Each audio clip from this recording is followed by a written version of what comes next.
You can't leave yet. The doctor said it takes 48 hours to get that stuff out of your system. I wonder how long it takes to get someone you're stuck on out of your system. I know how you feel, Miss Kubelik. You think it's the end of the world, but it's not. I went through exactly the same thing myself, and I was mad about it.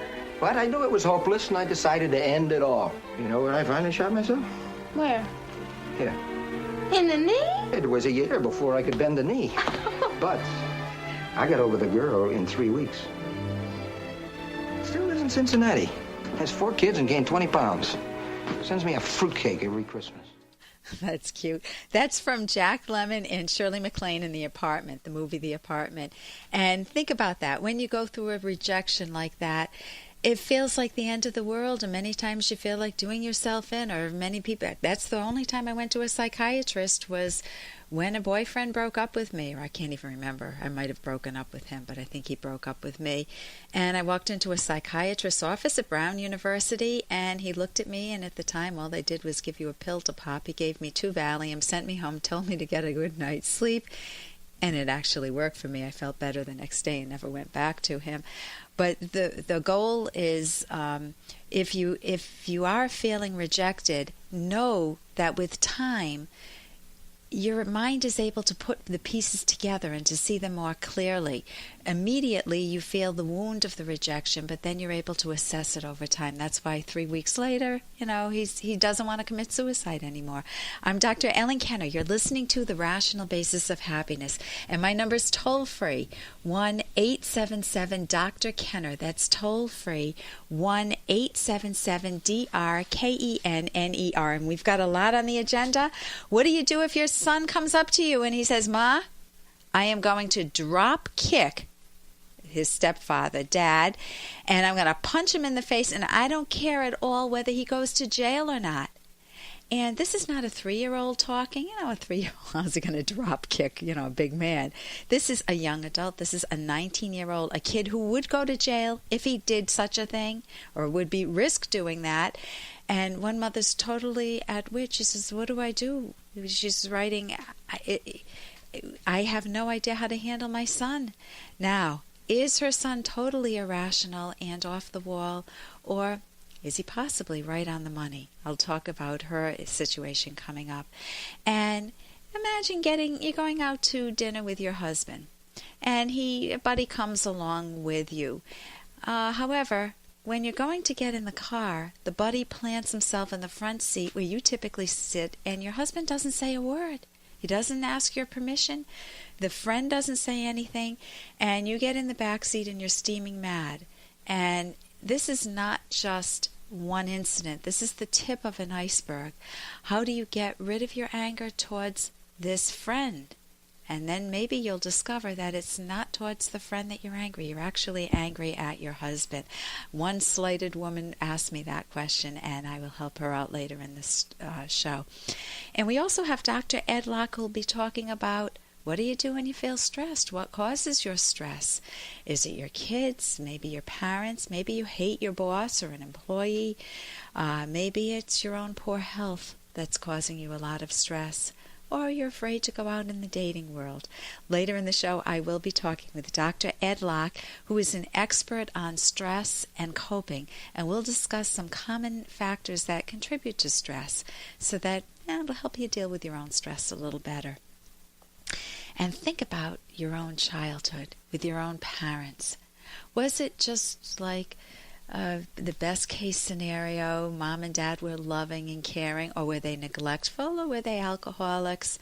Well, one kid has parents who are too caring, and we're going to be going to our after hours line here. In this call, you can listen for this. He says his parents are way too controlling. He feels suffocated at home. And imagine having parents that say to you, "Honey, where are you going today? I just wanted to know. We need to know because I've got a bunch of errands for you to do. And we're having a family dinner at Auntie's tonight. She wants you to come." you know what, Dad needs some help with the car. I wonder if later on you have some time to help him out. And we also thought later on, much later this afternoon, we'll take a spin on our boat as a family. I'm going to pack a picnic lunch for that. Here's the list of errands I need you to run when you go out today. So notice this family closeness. Does it warm your heart? For many people it would. It's like, oh my God, it's so great to be getting along with Mom and Dad, and I love being in this family. And for other kids it makes them want to gag. This particular man feels completely trapped. Right now we're turning to our after hours line. I would like to get on with life and not feel so trapped, I guess you could say. I'm actually at the point where it is time that I just move on, and I feel like my parents, they do want to help me, yes, and yet it seems that it's done in such a way that I have no choice in the matter when they tell me that they want to be as close to me as possible. And I feel like I don't really need to be close to them. I know what I need to do. It's just, I want to find the best possible, I want to work on the best possible solution. Will you help me with specific needs that I have, even especially with regards to sexual behavior and that sort of thing? And will you please let me know that and let me know whether there's an 800 number to a therapy association in Utah? Because that's where I'd like to be, even though my parents don't agree with that. Okay, that was an interesting phone call, because you start by talking about how trapped you feel in your family and you don't have any choice, and this family closeness is really crawling up your skin. You can't stand it. And then you throw in, you want some help with your sexual behavior. So I don't know what the details are, and believe me, I'm curious about them, but I can't help you at all with them. But you also asked for a therapist in your area, and I know you're in Utah, and even though your parents don't want you to go, certainly you have every right to seek therapy. The number is and I'm going to recommend a number that will get you to the Center for Cognitive Therapy, and I'll also give you their website. And what they provide is a list of all cognitive therapists nationwide, and so hopefully you'll be able to find one in Utah. It's the Center for Cognitive Therapy. The number is 215-898-4100. That's 215-898-4100. And the website is the Academy, ACADEMY, of CT, Cognitive Therapy, CT.org, academyofct.org, and there are no spaces between the words there. It's just run on. So what can you do when you feel real suffocated by parents? That's a really tough call, because you need to be able to keep your independent judgment, but if you're not old enough or ready to leave yet, then what do you do? I'll talk about this a little coming up after our break. We'll also be talking, we also have a lot more on the agenda. What do you do if your husband's friendlier with his buddy than he is with you? And what happens if your 19-year-old wants to drop kick your husband, which is his stepfather, and punch him in the face and go to jail for it? I'm Dr. Ellen Kenner on the Rational Basis of Happiness.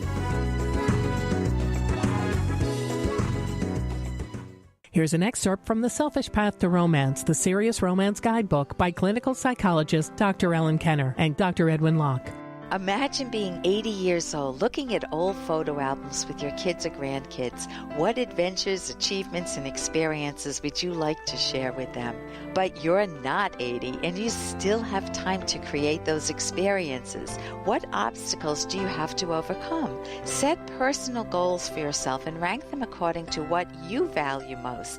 Then fit them into a reasonable schedule so that you will have time for work, hobby, friends, and romance. Don't abandon yourself by sacrificing your life for others or indulging in short-term, shallow pleasures such as excessive drinking and gambling. When you look back at 80, have something to be proud of. You can download Chapter 1 for free by going to drkenner.com. And you can buy The Selfish Path to Romance at Amazon.com.